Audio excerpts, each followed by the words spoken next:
She peered into his memories tensely, fighting against the inescapable forgetfulness as hard as she could.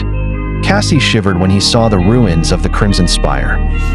She cried when the Lord of Shadows built a grave for the fallen of the Dreamer army. She smiled sadly when he explored the molten ruins of the Bright Castle. She was curious to see the runes for Sunless carved into the wall of the ruined cathedral. Is that actually his real name? Whose name? What had she been thinking about? She was shocked when he descended into the secret cell under the cathedral and read the ominous words written on its floor. Weaver, when the Lord of Shadows started his tour of the giant statues, Cassie was finally illuminated. That arch.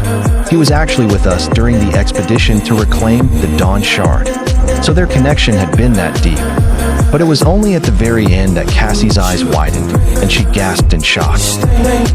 The memory of the soul-devouring tree burning was incredibly vivid. Her entire body trembled. From the beginning. He was with us from the very beginning.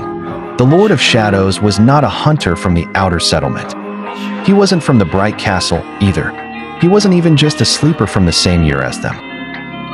He was someone who had accompanied Cassie and Nephis from their very first steps on the Forgotten Shore.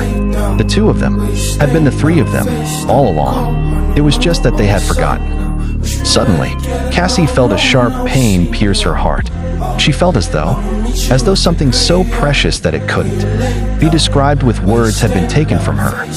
And with that, Cassie finally closed her eyes, breaking the contact between her and the Lord of Shadows. With Sunless, Sunny, there were so many details in the avalanche of memories he had shown her. So many hints and clues. It would take her weeks to slowly digest and contemplate all of them, then build her knowledge based on the new understanding. But right now, Cassie did not care to do so, and was incapable of doing so either. All she cared about was the feeling of loss, the bittersweet emptiness, and the faint hope of finding what they had lost once again.